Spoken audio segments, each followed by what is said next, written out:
ho un problema, ma non sono sicuramente il solo ad averlo. Se tutti noi troviamo il coraggio di guardarci dentro, scopriremo che siamo infinitamente incoerenti con noi stessi, con la parte più vera di noi. E questa sensazione la sentiamo forte in certi momenti della nostra giornata, in certi momenti della nostra vita. Ora qui siamo nel periodo delle feste, dove appunto abbiamo più tempo per stare con noi stessi e con le persone che riteniamo a noi più care. Ed è proprio in questi momenti che, paradossalmente, dove appunto si dovrebbe stare bene, si dovrebbe pensare solo a divertirsi, in questi momenti affiorano i problemi, perché in questa società dove ci viene mangiata la vita, ed è ridicolo che ci fanno un lavaggio del cervello tramite cui noi, fin da piccoli, da adolescenti, ci fanno credere che la vita è questa, la vita è avere impegni, la vita è avere l'agenda piena, avere il lavoro, avere delle realizzazioni appunto lavorative, avere un reddito economico. Sono tutte cose che un minimo servono. Sto parlando soprattutto del reddito economico, perché per vivere serve, ma in realtà tutto questo serve per darci cose, per riempirci di cose, ma ci riempiamo di cose e dentro siamo infinitamente vuoti, e soprattutto ci rendiamo conto, se ognuno di noi, io vi sfido, guardatevi dentro, vi renderete conto che in fondo, se voi cercate di capire chi siete, nel mio caso chi è Giacomo davvero, perché voi non mi conoscete, cioè il bello è che noi stessi crediamo di conoscerci e le persone intorno a noi pensano di conoscerci, in realtà conoscono solo un briciolo di noi, il ruolo che veniamo obbligati a esternare di noi, che sia qui su internet, su YouTube o nella società.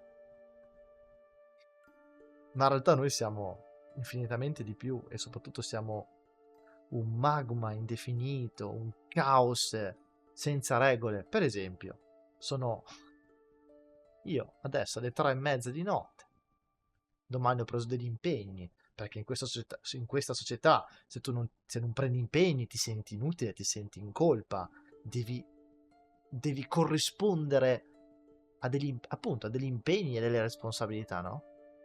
Sinceramente, ragazzi, non me ne fotte un cazzo. Io stasera sono ispirato alle 3:30 di notte, nonostante ho sonno, ehm, appena reduce dalla visione di un film che consiglio assolutamente a tutti, perché è un film veramente particolare, pochissimo conosciuto, e che scava dentro l'animo. Questo film è dell'89, si chiama Sesso, bugie e videotapes. È un film veramente quasi sconosciuto, che io per puro caso ho conosciuto 8 anni fa. Così, mentre ero a caccezzare quelle poche volte che mi capita di guardare la TV, che non la guardo mai. Ero a casa dei miei, non avevo il computer, non avevo niente, e sono capitato sopra questo film. Ho guardato, il titolo era strano. Non dovrei neanche bere il caffè, eppure sono qui a bere il caffè. Perché il nostro essere se ne frega delle regole. Il nostro essere vuole respirare, ok? Noi, quello che siamo veramente noi, è la spontaneità. Dovrebbe essere l'essere spontanei, la fluidità senza regole. L'unica regola è quella che la nostra configurazione di essere mentale e fisica ci dice di essere, ci fa sentire che dobbiamo sfogare. Non tutti questi paletti, orari, ehm, costumi, modi di comportare, modi di parlare. Ognuno dovrebbe, cazzo, avere la cazzo di libertà, perché l'unico modo per star davvero bene, perché se vi guardate in fondo all'animo, nessuno di noi sta davvero bene, perché dobbiamo accettare una marea di compromessi con la società, il lavoro, gli amici, le relazioni, le cose, gli impegni civili, gli impegni relazionali verso i genitori, ma noi come nostro essere, ma neanche quando siamo da soli ci sentiamo liberi, perché abbiamo implicitamente assorbito delle regole che ci autoimponiamo senza neanche renderci conto, che non ci fanno star bene. Perché se io stasera sono ispirato dopo la visione di questo film, per dire, o qualsiasi altro mio pensiero, magari ho più tempo perché non devo è un periodo di riflessione o di crisi, che crisi vuol dire rinascita, perché devo impormi che io devo andare a letto a un certo orario? No, ragazzi, domani sarò stanco, ho un familiare con cui devo corrispondere degli impegni, che in una situazione di difficoltà di salute fisica e a cui tengo, ed è per questo che io domani ci sarò, quando in realtà noi tutti dovremmo avere la piena libertà di dire: non me la sento, oggi questa cosa non me la sento di farla, la farò domani, perché non succede niente, perché la vita, tutti gli altri esseri viventi, se voi vi guardate intorno, che siano piante, animali, il loro tempo se lo gestiscono loro, in base alle loro esigenze fondamentali, che è il bere, lo stare bene, l'avere un riparo, non morire, tutto quello che serve per sopravvivere. Poi tutto il resto è opzionale.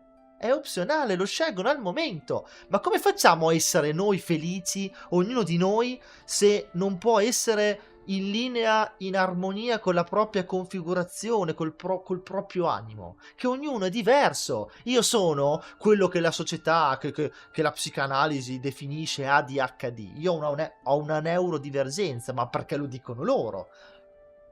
Nel senso che se io mi guardo intorno mi rendo conto che sono molto diverso dalle altre persone. Allora tu devi spiegare, tu devi ridurre il tuo essere a una neurodivergenza, che poi non è neanche un problema, non è che... Per fortuna stanno riconoscendo che non è una patologia. Non è una patologia, lo è in relazione dal punto di vista della società, perché tu dopo ti senti in colpa, ti senti a disagio e soffri perché non riesci a corrispondere agli impegni che la società ti impone o che tu ti autoimponi perché la società ti li ha inculcati da piccolo. Ma in realtà non sono problemi, è semplicemente è essere diverso e originale. È il nostro animo, questo caso il mio, che deve respirare, come magari il vostro, di voi che state guardando questo video, e questa cosa deve venire fuori. Questa società deve capirlo, non possiamo andare avanti così. E invece purtroppo quello che mi fa una cazzo di rabbia è che le nuove generazioni sono sempre di più ingabbiate nei meccanismi della società, di sti social di merda, di questi sistemi dove c'è tutto tranne che l'essere vero, è tutta una cazzo di apparenza. Guardi i ragazzi e le ragazze che diventano dei cazzo di automi, tutti vestiti uguali, fatti con lo stampino, che già prima c'era, perché già Pasolini lo diceva, ma oggi è veramente una cosa terrificante. Tu le guardi, anche i ragazzi e le ragazze vestiti uguali, truccati uguali, che si comportano uguali, che parlano uguali, tutto standard. E dove cazzo è l'essere? L'essere, l'unicità di ognuno, dove cazzo è? E se tu provi a essere diverso sei un alieno, sei sbagliato. Ma vaffanculo, io sono il cazzo che mi pare. Dobbiamo prima di tutto capire che la prima regola per star bene è fottercene di quello che gli altri pensano. Fottetevene alla grande, soprattutto. E poi, quando poi si esce dai meccanismi, perché purtroppo ci fanno crescere in dei cazzo di meccanismi dove c'è la famiglia che ci impone delle regole, delle cose assurde, ma anche lì delle regole assurde, monogamia, non monogamia, che devi avere quello, devi crescere, devi avere un reddito, devi avere la famiglia, devi avere una donna, o nel caso della donna un uomo, devi comportarti in quella maniera, poi per chissà perché quando sei piccolo in alcuni casi devi andare a messa e far tutto, poi dopo chi se ne frega. Tutte le cazzo di regole convenzionali che ci soffocano poi nella parte più genuina più vera, che è quella che costruisce il nostro essere umano, il nostro fatto di essere umani come capolavori, perché l'essere umano è un capolavoro di base. Perché voi guardate un bambino finché è piccolo e non gli danno quel cazzo di telefono in mano che lo snatura, è un capolavoro. E poi che cazzo succede? Che diventiamo una merda e cominciamo a accettare sempre di più che la nostra vita ci venga mangiata, ok? Da quello che non ci piace fare, ok? E in quello che non ci piace fare ci metto dentro tutto, ci metto anche la famiglia, perché se uno è un nostro familiare, però non ci va di fare qualcosa, non dobbiamo farla, a meno che veramente non ci... cioè, se è una cosa che sentiamo nostra, perché è una nostra persona che ci ha trattato bene, c'è un affetto, una cosa, ed è un sentimento di amore che sentiamo, ok, ma non perché è mio familiare, allora lo devo fare, punto, perché è una regola, vaffanculo. Ok? Perché se è un mio familiare, ma mi ha trattato di merda, non mi trovo, non gli devo niente, perché devo farlo? Perché? Perché devo andare a un cazzo di funerale di un parente, di un amico di cui in realtà non me ne frega un cazzo? Fino a ieri, devo andare lì a far condoglianze, ma vaffanculo. Cioè, veramente, io insulterei tutta la cazzo di gente che viene per dire al funerale di mio nonno, perché è gente che, cioè, erano magari amici suoi, non so neanche chi sono io. Cosa vieni a fare che poi magari ti stava anche sul cazzo, cioè per dire, è tutta... Quindi uno non dovrebbe neanche fare ste cose. Poi, a parte questo, la scuola, ragazzi, la scuola è il cazzo di male assoluto. La scuola è quella roba, è quel meccanismo, quella gabbia dove veramente il capolavoro del bambino, dell'essere umano puro e genuino viene completamente devastato. Viene devastato perché ti devono far sentire in colpa se tu fai le domande, perché un bambino è una cascata traboccante di domande, vuole fare 50 perché, 100 perché, finché non è soddisfatto chiede perché. Invece a scuola ti cominciano a stare zitto, anzi il bambino è pericoloso e crea disagio, è scomodo perché fa delle domande il bambino che spiazzano, perché lui è connesso all'essere in modo viscerale, senza regole, spontaneo. Se non ci credete, guardatevi D'amore si vive, è un documentario film di Silvano Agosti, guardatevi D'amore si vive e vedete cos'è il capolavoro, vedete il bambino che cerca di capire cos'è l'amore nella sua genuinità pura. Poi vedete un transessuale, vedete una prostituta, vedete varie persone che vengono considerati marginati, reietti, elementi squali della società, che invece sono molto più esseri umani e capolavori di un cazzo di padre di famiglia o di madre di famiglia o di figlio perfetto di questa cazzo di società fatti con lo stampino. Ok? Guardate quel documentario.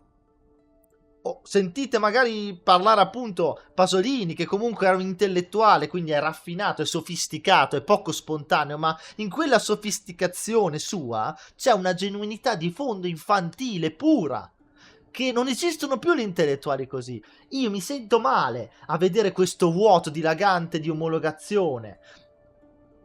E tutta questa cosa si è inasprita con questo delirio tecnologico, dove veramente la nostra... perché prima si è passati dal dover soffocare il nostro essere in un ruolo. Cioè cosa sei? Chi sei? Sono un muratore. Ma tu non sei un muratore, tu sei un essere umano. Poi il muratore è un micro aspetto di te, perché altrimenti è come se l'oceano si presentasse dicendo sono una vasca da bagno. Cioè, per dire, ma... Adesso magari vi fa anche ridere la cosa, ma comunque questo è l'aspetto, diciamo, sociale, appunto anche dell'educazione, dell'istruzione, che andrebbe tutto scardinato. Io voglio rivolgermi ai giovani, perché ragazzi, io voglio essere una guida per i giovani, perché voglio essere una guida ideologica per i giovani, perché se noi non capiamo che tutto questo è sbagliato, arriverà a essere sempre peggio, sempre più disumanizzante e disumanizzato. Questo mondo sarà un delirio, ok? Sarà un delirio. Allora, se i giovani non lo capiscono, non cominciano a tirare fuori i coglioni, loro che hanno l'energia, perché io mi rendo già conto che a 31 anni un po' di energia in meno ho meno energia di quando ne avevo 17, 18, 20 o 25. Me ne rendo conto, quindi io sono disposto a fare questa cosa. Però bisogna cercare di capire che queste sono cose malvagie, che distruggono la nostra felicità, perché voi potete avere tutto, potete avere la carriera, i soldi, tutto, ma se voi vi guardate dentro, anche potete mettervi nel posto più comodo del mondo, con una mega reggia, villa, piscina, a far sesso quanto volete, con tutta la tecnologia che volete, tutti i soldi che volete, ma se vi guardate in fondo scoprirete che tutti, e dico tutti, abbiamo dei cazzo di traumi che abbiamo vissuto da bambini. Se voi vi guardate di dentro, li potete aver avuto con i vostri genitori, li potete aver avuti questi traumi, che non... Vi rendete conto che non state vivendo veramente la vita che volete? Magari la vostra vita sarebbe non avere un cazzo in un cazzo di magari di a piedi, passeggiando con uno zaino e girando il mondo e andando di posto in posto, conoscere persone, aiutare una persona lì, fare un lavoretto e poi partire e visitare il mondo, confrontarvi, avere 1000 esperienze culturali, di lavoro, sessuali, tutto. Tutto, non limitare il nostro cazzo di essere, che il nostro essere ha potenzialità infinite, noi possiamo avere, cioè possiamo avere tutto. Possiamo vivere sensazioni, oltre i 5 sensi, possiamo vivere delle cose incredibili, possiamo sentire delle emozioni che nella vita mediocre della quotidianità che si ripete tutti i giorni uguale, ci ammazza dentro. E quando poi invecchiate, sentite, quando invecchierete capirete che la vita è una e si spreca, invece bisognerebbe esplodere di passione in ogni cazzo di cosa, perché ogni cosa è vita, interessante. Non so, può essere un paesaggio del Giappone, può essere tutto, veramente tutto, perché il mondo è incredibile, l'universo è incredibile e noi cazzo limitiamo l'incredibilità della nostra potenza di esseri umani e dell'universo in una cazzo di quotidianità meccanica che si ripete come un orologio, così è impazzata fino a che non si è vecchi e non si ha più la voglia di fare niente. Ma vi rendete conto? E c'è gente che è orgogliosa, ho la carriera, io faccio il professore, io faccio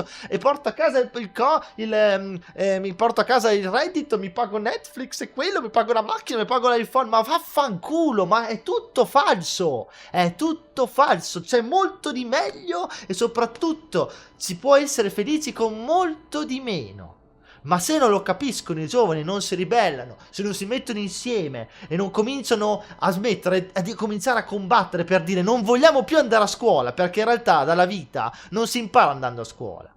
A scuola basta il minimo, basta sapere la matematica, un minimo parlare, un minimo scrivere fine, poi tutto il resto si impara dalla vita. Tutto il resto, la cultura generale, la cultura più teorica, che sia letteratura, storia, non è necessaria per vivere.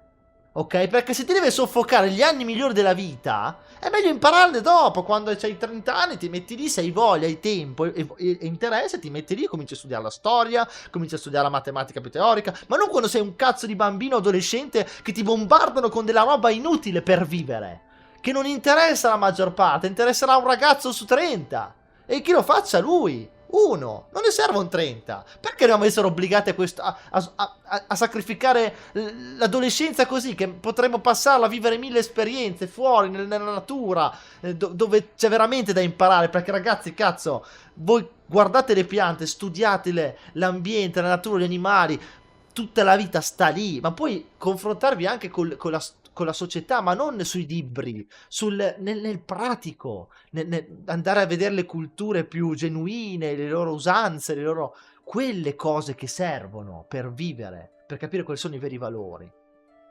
E questo è un aspetto. Quindi questo aspetto della scuola, che veramente è il carcere che ci obbliga, ci fa piegare la testa a un bambino che è lì pieno di energie, viene inchiodato a un cazzo di banco, gli viene fatto capire che dovrà per tutta la vita piegare la testa di fronte agli obblighi della società, ai doveri, alle responsabilità e ai manager della società stessa, incarnati dai professori. Ok? Se queste cose non vi convincono, andatevi a leggere Descolarizzare la società di Ivan Illich, andate a leggere, e non me ne frega un cazzo se in questo video paio così e faccio così e sembro pazzo, perché il mio modo di essere neurodivergente è questo, e quindi mi esprimo così, e non me ne frega un cazzo di quello che scrivete nei commenti. Potete scrivere quel cazzo che vi pare, potete insultarmi, io i commenti li lascerò tutti, li lascio tutti, potete insultare, potete farmi i complimenti, io lascio tutto e leggerò tutto. E se voglio rispondo, se no no. perché ognuno deve essere libero di esprimersi, ok? Siamo democrazia, lo facciamo, boh, ok. Questo è l'aspetto che ho detto, culturale, degli obblighi della famiglia, della scuola, della società, questo aspetto qua. E poi c'è l'aspetto proprio più emotivo, che è l'ultimo argomento che voglio toccare perché non voglio fare un video troppo lungo, che deriva proprio, che scaturisce dalla visione di questo film. Già la prima volta 8 anni fa, ma oggi mi sento particolarmente ispirato e quindi vorrei psicanalizzarmi, e psicanalizzandomi sono convinto che potrei psicanalizzare anche voi. Quindi quello che, facendomi autoterapia, automaieutica, per far emergere la verità dentro di me, sono convinto che anche voi dentro, con meccanismi simili, potreste trarne giovamento da queste mie riflessioni. Allora, io mi sono reso conto, visto che ci sono tantissimi problemi nelle relazioni. Allora, ragazzi, l'amore è la cosa più potente che esiste. Per il capolavoro, un po' nella vita in sé, che sia gli animali, le piante, comunque l'attrazione. Io penso che nell'essere umano l'amore possa, cioè, sia proprio una cosa, cioè sia proprio qualcosa solo dell'essere umano, l'amore. Negli altri esseri viventi ci può essere, o anche tra gli esseri inanimati, ci può essere attrazione, ci può essere passione nel senso di pazior, soffrire, ma l'amore è un'altra cosa. L'amore è una forza devastante che può essere estremamente negativa e estremamente positiva allo stesso tempo. Anzi, lo è in contemporanea. Perché è una cazzata. Bisogna smetterla con le cazzate di dire che l'amore è bellissimo oppure è il male. Perché nella letteratura, in generale nella cultura, c'è sempre chi dice l'amore è la cosa più devastante perché ti devasta, o è la cosa che ti porta al massimo. È tutte e due allo stesso tempo. E non c'è niente da fare, non c'è compromesso che tenga. Quando voi amate, e purtroppo io sono convinto che si possa amare una volta sola. Cioè, con quell'intensità, a meno che non riscattano dei meccanismi tali che voi riviviate quell'amore che avete già vissuto. Ed è molto, molto difficile.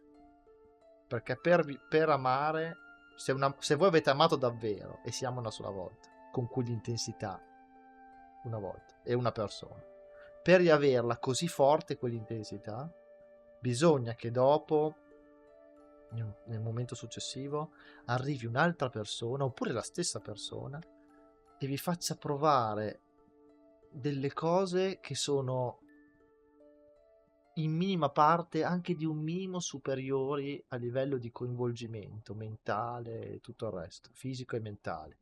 Ed è veramente difficile se voi riuscite a capirmi. Nel senso, amare, stiamo parlando a livello di cime tempestose, cose del genere, ecco. Però togliendo, cioè con quella sovrastruttura romantica lì, con quell'impalcatura romantica, ma non in senso platonico, anche con tutto l'aspetto fisico dietro. Nel mio caso è stato così, ok? Ok. No. Il discorso è quello. E poi, cioè, appunto, vedendo oggi tutti i problemi che ci sono di relazioni, che niente dura, matrimoni, vabbè, allora, parliamo, allora, matrimoni che si sfaldano, e per forza che si sfaldano, perché il matrimonio è la cosa più ipocrita e meno naturale che esiste.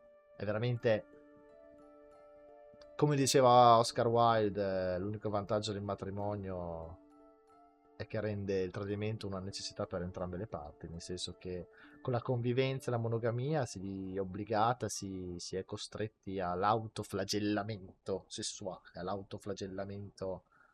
Voi potete dire tutto quello che volete, ma se vi guardate fino in fondo è veramente riduttivo. È veramente riduttivo. Anzi, è un insulto l'essere monogami o l'essere per tutta la vita, o il condannarsi per principio preso così spontaneamente, cioè per imposizione, la monogamia, così perché si fa così, abitudine, cioè lo fanno tutti, è una regola, è una convenzione, o al matrimonio credendo che sia la santificazione, la concretizzazione e quindi il potenziamento di un amore, siete veramente fuori strada. È la morte totale, è la morte totale, perché vai a mettere una struttura in qualcosa che dovrebbe essere proprio la spontaneità pura e genuina, suprema, ok?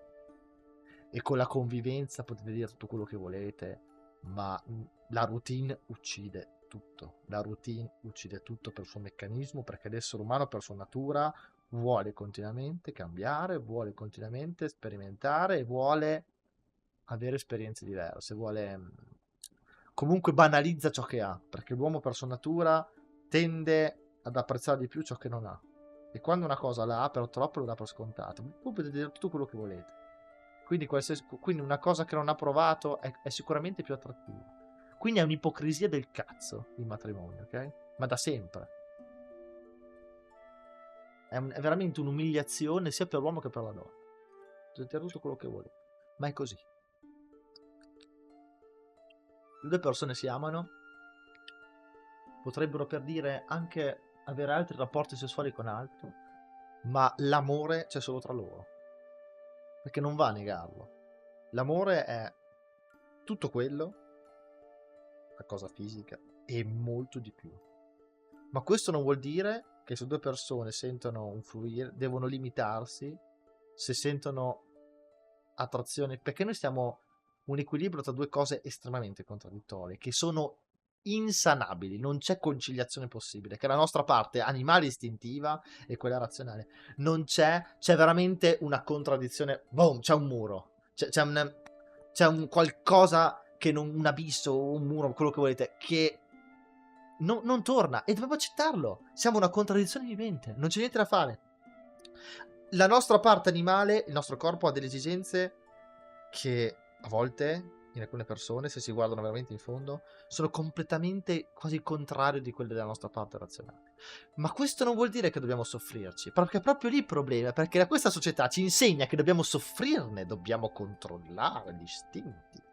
E tutti noi ne soffriamo in questa cosa, perché non è quello che la nostra natura vorrebbe farci. Invece la felicità consiste proprio nel capire che l'unica conciliazione possibile è lasciar fluire questa contraddizione, perché è la contraddizione stessa il cazzo di capolavoro. Che noi siamo un capolavoro di contraddizione, siamo l'unico animale che ha questo dissidio. Ed è lì il capolavoro. Petrarca, non hai capito un cazzo. Non devi soffrire di questo, ma tu soffrivi perché eri complessato dalla cazzo di religione. Ecco la società, ecco la sovrastruttura, la morale del gregge nel singolo, diceva Nietzsche, no?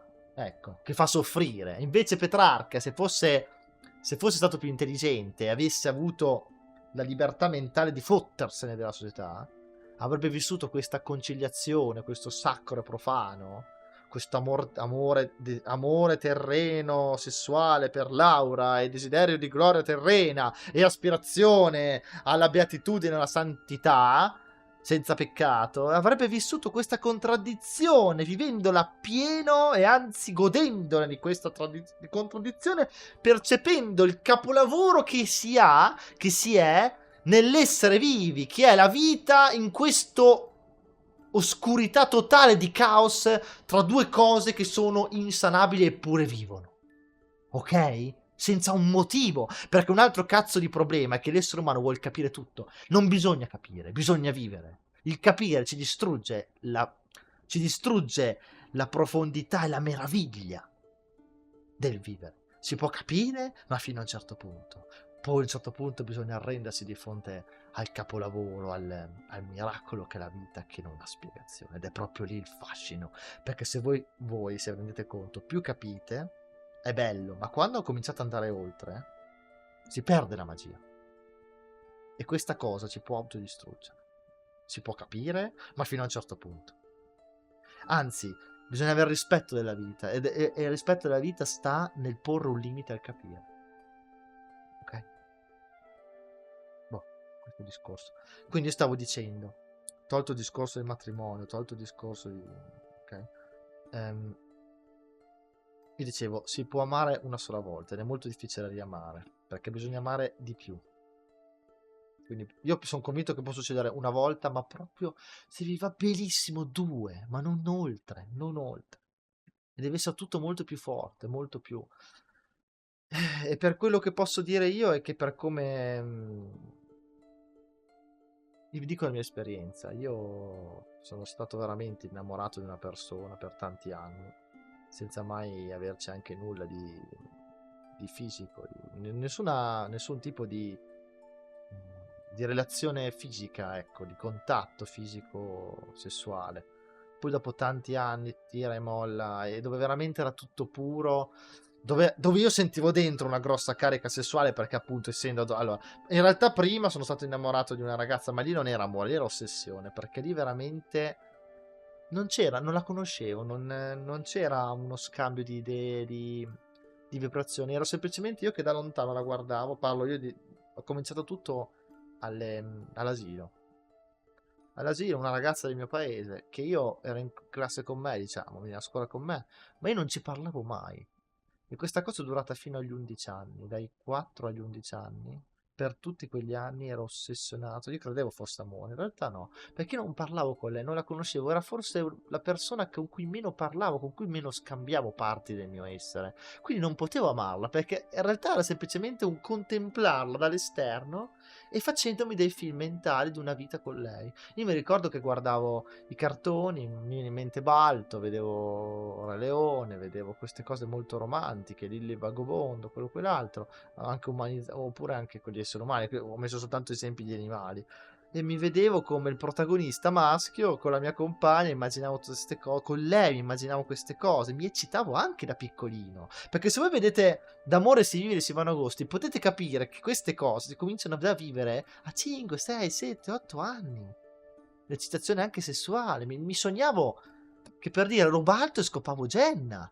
E dove Jenna era quella ragazza qua. Io queste cose me le ricordo, io mi sto psicanalizzando, perché i sogni sono una delle cose che dobbiamo... Io qui in questo video, non so se avete capito, sono senza filtri, dobbiamo tutti cominciare a essere senza filtri, perché il nostro essere non ne può più di star soffocato da queste sovrastrutture.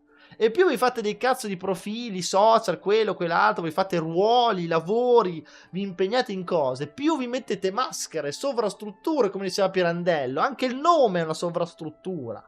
Vi date dei cazzo di ruoli che vi pietrificano questo magma che non ha regole, che è il vostro essere. Allora io non userò un cazzo di filtro, e anche voi non dovete usare i filtri, dovete parlare proprio diretti, anche con parolacce, con quel cazzo che il vostro essere vi dice di dire. Ok? Io sognavo queste cose. Mi medesimavo. Ed è per quello che sono ancora molto legato ai cartoni, perché io mi ricordo queste cose. Cioè mi davano queste sensazioni di positività, e sono state le prime esperienze di amore virtuale che vedevo, e mi medesimavo nel protagonista, e la mia compagna nel cartone animato era quella ragazza lì. Poi dopo sono arrivato a un punto critico dove ho sofferto di anoressia nervosa per 3 anni, dai 10 ai 13, dagli 11, sì, 12 fino ai 13 giù di lì. Sempre per questa ragazza, nonostante non le avessi neanche mai parlato. Poi sono riuscito, tra virgolette, a sbloccarmi, una volta non ne potevo più. Ho provato a parlare, non ce l'ho fatta. Però non so, qualcosa dentro di me è scattato, sono riuscito a parlare con una mia compagna di classe, che è stata poi la ragazza di cui veramente ho provato amore finalmente, che è stata la persona che ho amato, e mi sono sbloccato totalmente, e sono stati anni dove proprio ho vissuto il bello e il male supremo dell'amore, la sofferenza suprema, perché comunque eravamo piccoli, lei era molto chiusa, perché comunque era molto religiosa, si può dire, era comunque complessata anche lei, come lo ero io, però lei era molto chiusa a livello proprio fisico, e poi comunque era stressata perché faceva mille cose, fa ancora oggi tante cose, una donna in carriera e tutto il resto, che tiene molto al lavoro e basta, e io, insomma, c'è stato un momento quando eravamo adolescenti che appunto la nostra relazione ci siamo lasciati 2 volte, e io ci soffrivo tanto, lei un po' sicuramente meno di me, da quanto ho avuto modo di capire. Poi dopo, ai 18 anni, ci siamo rimessi insieme fino ai 26, giù di lì, sì, fino a 6 anni fa, 6-7 anni fa. Poi ci siamo lasciati definitivamente, mi ha lasciato lei, e tra l'altro mi ha praticamente lasciato sempre lei. E quindi diciamo che per mia struttura, conformazione amorosa, questa cosa mi ha segnato. Ma a parte questo, quello che voglio dirvi è che veramente, cioè, per esempio in questo film, no? Il protagonista è, cioè, allora c'è questa coppia, questo uomo e questa donna sposati. Lui è un avvocato, uomo di successo, tutto un pezzo, proprio. E lei è tutta complessata, che va dallo psicologo, dallo psichiatra, va in terapia e è bloccata sessualmente, non riesce a toccare suo marito, non vuole essere toccata. Si fa mille paranoie, tipo sui rifiuti che sono troppi nel mondo, sui bambini che non hanno il cibo. Proprio paranoica, anche lei probabilmente ADHD, comunque disturbo ossessivo compulsivo. E lui intanto scopa di nascosto con la sorella di lei, che è tutto il contrario, che è molto libera, molto, diciamo, molto aperta con gli uomini anche sessualmente, che gestisce un bar. Tutto il contrario di lei, sregolata, che è molto più easy, no? Molto più libera, che lascia esprimere l'essere. E lei, per dispetto a sua sorella, che è più bella di sua sorella, che è la moglie dell'avvocato, è più bella di lei, va a letto col marito di lei e il marito di lei, un bugiardo patologico, scopa con la sorella di lei e la prendono per il culo e se la godono mentre lei è complessata, deve gestire la casa, poi lui ha fatto lasciare il lavoro a lei, l'ha fatta diventare casalinga in modo da controllarla e a un certo punto lui arriva e dice, in questo film che ripeto si chiama Sesso, bugie e videotapes del 1989, cosa succede? Dice, deve arrivare un mio amico, si chiama Graham, un mio amico, l'avvocato lo dice alla moglie, viene un mio amico qua per qualche giorno, non ha una casa, è 10 anni, 9 anni che non lo vedo, lo ospitiamo un po', poi gli troveremo un appartamento, poi lui vivrà per gli affari suoi.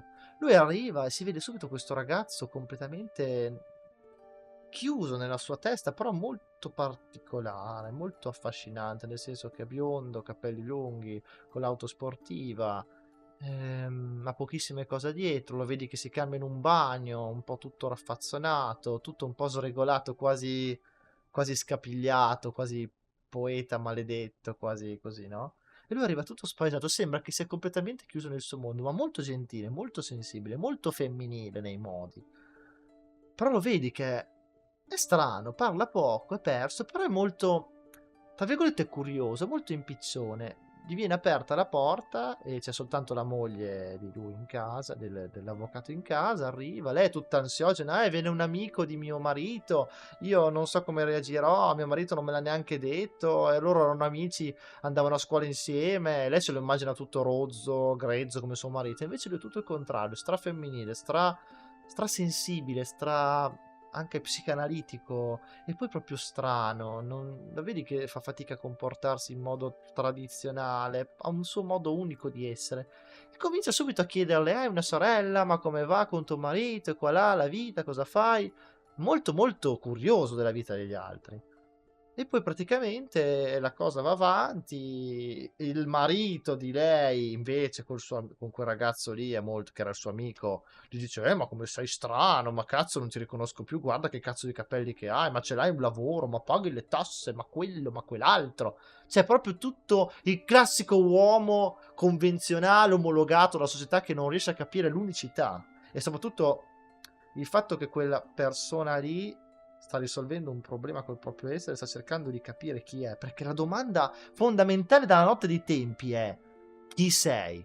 L'oracolo lo dicevano di Refoli. Se voi non capite chi siete fino in fondo, non vi autoanalizzate dentro e togliete al di là di tutte le sovrastrutture, il lavoro che avete, la vita che avete, le abitudini, la routine, tutto, guardatevi dentro e dite cosa rimane di me?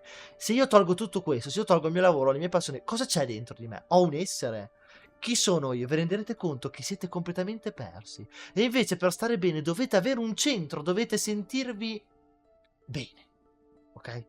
Dovete sentirvi qualcosa, di essere qualcosa, di avere un ancoramento esistenziale. Ecco. E proprio proprio lo prende in giro, non lo capisce proprio e viene visto quasi come un fenomeno da baraccone. E poi si vede che di notte la moglie non riesce a dormire, è tutta messa così, lui cerca di toccarla e poi lei va a vedere il suo amico che dorme, lo guarda, molto incuriosita. Poi vanno in giro a cercare appartamenti qua e là e lo aiutano a trovarlo. E poi dopo lei scopre che questo ragazzo ha un'ossessione cioè di riprendere delle ragazze, ha un sacco di cassette che riprende con la videocamera con tutte le ragazze, con i nomi, le date, con i nomi di ogni ragazza e le date, che parlano delle loro esperienze sessuali. E lui dice che è impotente, lui comunica che è impotente, non dice da quando né perché, e dice che l'unico suo interesse, l'unico suo modo, cioè lui fa queste cassette perché è l'unico modo che ha per eccitarsi e non riesce a soddisfarsi, a avere un rapporto sessuale, avere l'erezione se c'è un'altra persona, e quindi fa tutto da sola ed è un problema e si vede che sta soffrendo di questa cosa. E allora lei subito inorridita va via, poi lo dice alla sorella, la sorella curiosa va lì e la sorella invece è stracuriosa e vuole capire e praticamente la sorella spontaneamente finisce a farsi riprendere da questo, per curiosità, da questo ragazzo che le fa domande anche un po' invadenti, e lei invece proprio a suo agio si spoglia, poi si toglie le mutande, comincia a dire le sue esperienze, ma proprio in un modo così profondo che lei, che era diciamo un po' puttanella, non aveva mai vissuto così tanto. E lei, quando parla con lui, dopo questo video che si apre completamente nel proprio essere, dice anche come ha vissuto le sensazioni che gli hanno dato un pene la prima volta, come se lo immaginava, fa una specie di percorso psicologico e lei guarisce. E poi capisce che va a scopare ancora una volta col marito della sua sorella perché è troppo eccitata in quel momento, perché non fa sesso con quel ragazzo, parla e basta. Lui ovviamente si masturba guardando poi il video di lei, ma lei va a sfogarsi col marito e gode come mai ha goduto prima. E anche il marito, perché la vede stracarica. Poi dopo non ne vuole più sapere. Una volta sfogato quello, basta, perché si rende conto che sta facendo male a sua sorella, sta facendo male a lei, e che quell'uomo lì è un pezzo di merda, un bugiardo patologico che sta prendendo per il culo lei e la sorella, ed è una merda come essere umano, ok? Che poi è falso, ipocrita, non è un caso che faccia l'avvocato. Anche qui, cazzo, possibile che, cioè, per dire, no, le donne così sono attratte da questi uomini che fanno questi lavori, che sono i lavori più infimi, più da pezzi di merda, dove veramente non c'è essere umano. Lì veramente sei una maschera, una cazzo di maschera, il cui unico tuo obiettivo è insensibilmente stare da una parte, anche sbagliatissima, erratissima, immorale, soltanto perché sei pagato un casino di soldi per sostenere quella causa. È uno schifo. Se c'è un lavoro che io odio in assoluto è quello, cioè, che io trovo proprio un lavoro di merda, è proprio quello dell'avvocato. Comunque tutto quello che ha a fare con la difesa delle cause nella legge, proprio un mondo marcio dove solo i soldi sono il dio, lì, solo i soldi. Lì l'essere è soffocato totalmente dai soldi. Comunque, a parte questo, poi dopo la sorella ne parla con l'altra sorella, la moglie cerca di capire se il marito la tradisce, capisce che lo sta tradendo con la sorella, e trova poi l'orecchino della sorella, allora va a casa di quel ragazzo lì e anche lei comincia ad aprirsi con lui e comincia a, a chiedersi ma com'è un orgasmo, quello, quell'altro, e io non ho mai avuto un orgasmo perché lui lo chiede lei, e lei si rende conto che in realtà era bloccata perché lei sentiva poi tutte quelle cose che aveva, mania di pulire, tutte queste cose erano dovute al fatto che lei percepiva che c'era una situazione sporca, e infatti era il marito che la tradiva, cioè lei inconsciamente sentiva che c'era qualcosa di sporco, e per quello che era lì sempre fissata con i ticchi pensieri, disturbo ossessivo compulsivo, il pulire, perché sentiva dentro una sporcizia di fondo nella relazione, che nei matrimoni è veramente sempre così, perché cazzo, i matrimoni che vanno avanti è perché ci si tradisce, e non ve lo diranno mai, o il marito e la moglie tradiscono sempre. Invece quelli che finiscono perché comunque viene fuori il tradimento, o comunque si spegne la passione.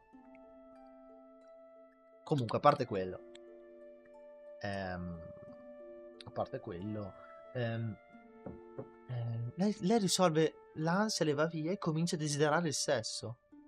E lei, una volta che ha capito questo, si sente guarita, comincia a aprirsi, a parlare dei suoi desideri sessuali, e dice al ragazzo che la sta intervistando con la cassetta, gli dice che lei, a parte cioè, l'unico altro uomo che ha pensato di desiderare con cui avere un rapporto sessuale era proprio quel ragazzo, glielo dice. E lui è tutto in difficoltà, perché gli dice: ma io vorrei provare un orgasmo, tu me lo daresti?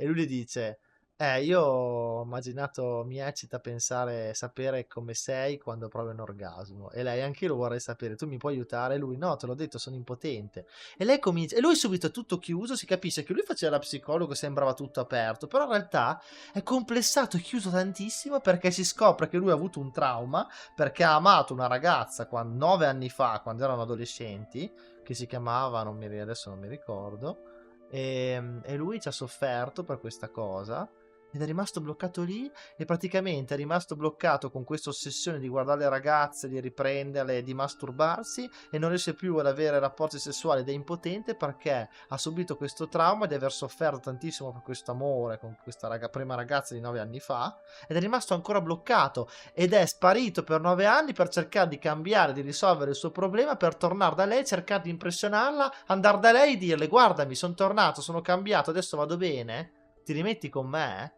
Che è la cosa più sbagliata che si può fare, come se fosse un regalo, no?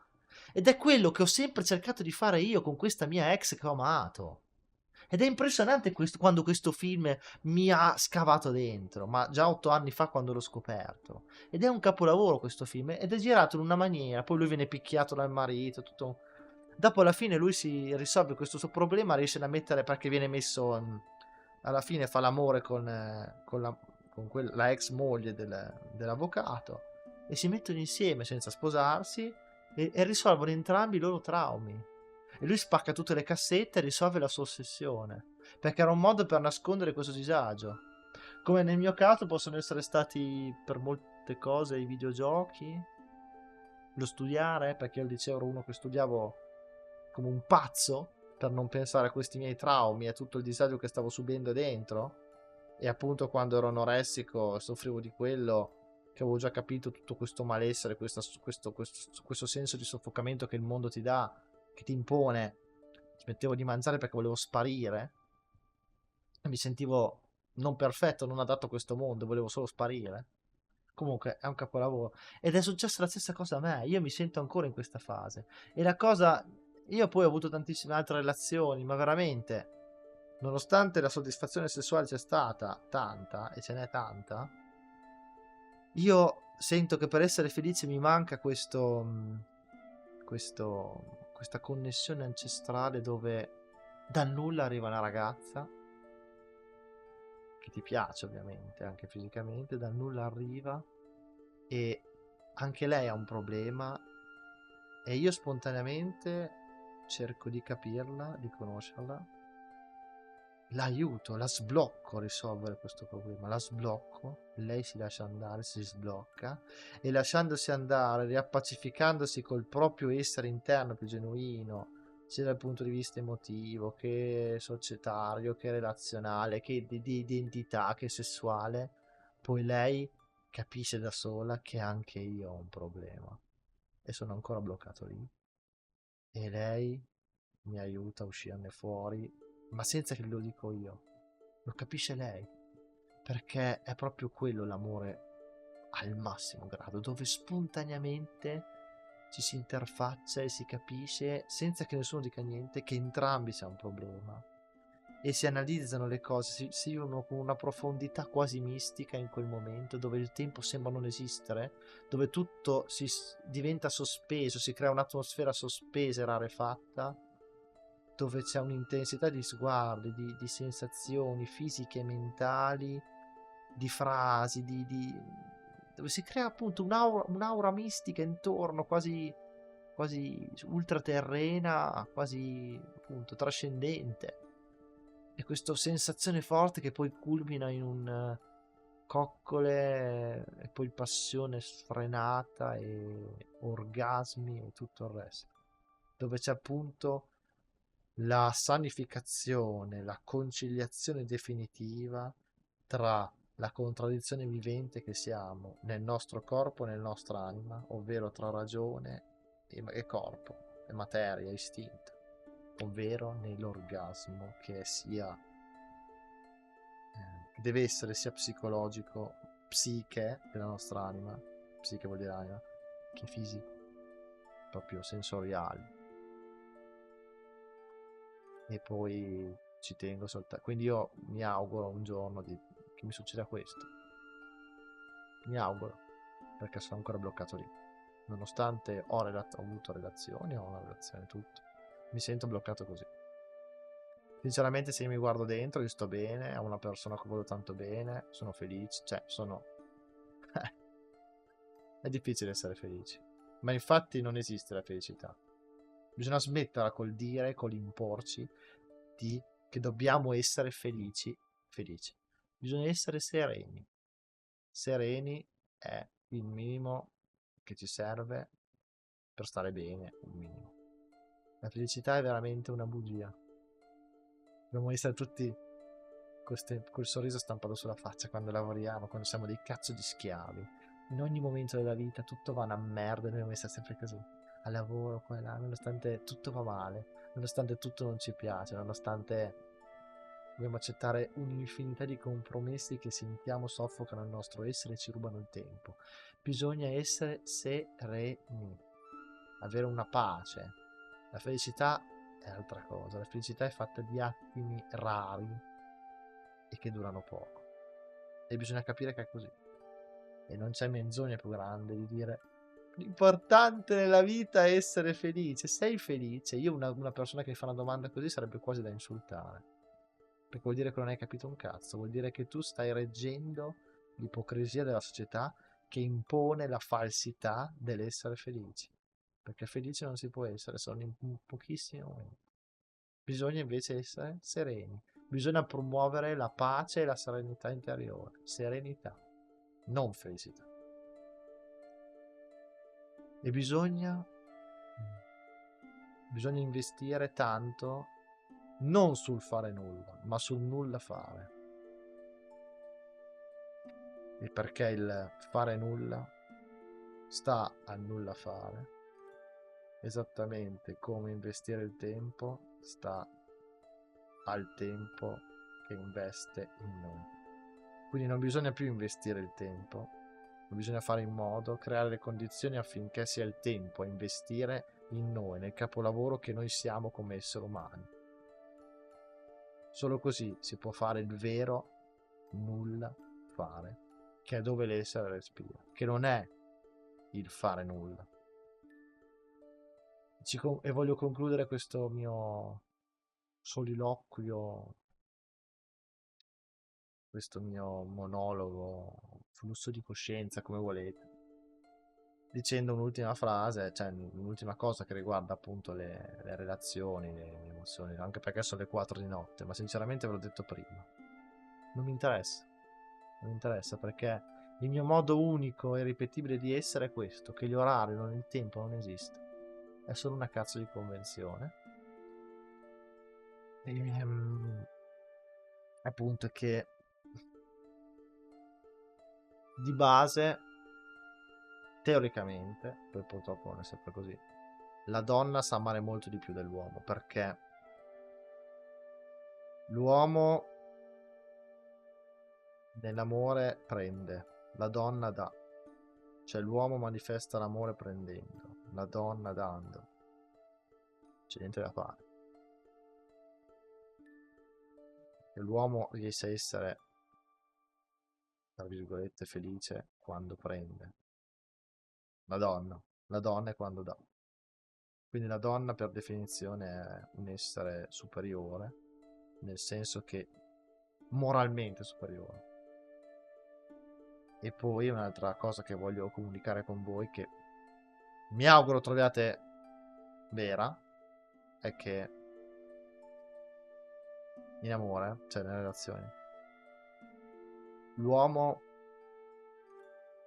si innamora di ciò che lo attrae. La donna sente attrazione per ciò che ama, perché per ciò che capisce da amare. Questa è la differenza, che mentre l'uomo prova attrazione per qualcosa perché gli piace fisicamente o quel che è, e allora ama, la donna è quando ama che prova attrazione. E anche qui, cioè, prima ama, poi prova attrazione vera. E anche qui la donna si dimostra superiore in tutti i sensi. Sicuramente deontologicamente a livello morale superiore all'uomo. Perché per quanto io mi senta molto femminile, per quanto io mi senta molto sensibile, quindi per molti aspetti non mi sento uomo, ma lo sono a livello fisico assolutamente, perché io ho proprio, a livello fisico, di attrazione fisica, mi sento assolutamente uomo e mi interessano solo le donne. Però a livello così proprio di romanticismo, di emotività più astratta, percepisco questa differenza e in parte sono simile alla donna. Poi però purtroppo non ci riesco perché ho un cazzo e quindi lo sappiamo tutti che l'uomo è schiavo del suo cazzo. È come se fosse un secondo cervello. Guarda caso in questo film, tra l'altro, la sorella della moglie dice che appunto il pene se lo immaginava diverso, non se lo immaginava con le vene irregolare, ma se lo immaginava tutto liscio. Prima cosa. E poi dice una cosa abbastanza vera, è come, con la prima volta che l'ha percepito, l'ha toccato, l'ha sentito, è come se fosse nel maschio il pene, l'organo sessuale, è come se fosse qualcosa di completamente distaccato dalla persona stessa, dall'uomo stesso. È come se fosse una cosa dotata di vita propria che è separata, non fa parte dello stesso essere. È come se fossero due cose separate, quasi. È interessante questa cosa. Però fa capire che nel maschio, nell'uomo, a differenza della donna, c'è una specie di spasamento, c'è una ulteriore frattura, ancora più forte che nella donna, proprio insanabile tra la parte animale e la parte sentimentale, che nell'uomo è molto meno profonda che nella donna, tranne in rarissimi casi. E io mi auguro di essere uno di quelli. Sento di esserlo per come ho sofferto e per quello che ho sentito quando ho sentito che amavo davvero. Non ho altro da dire.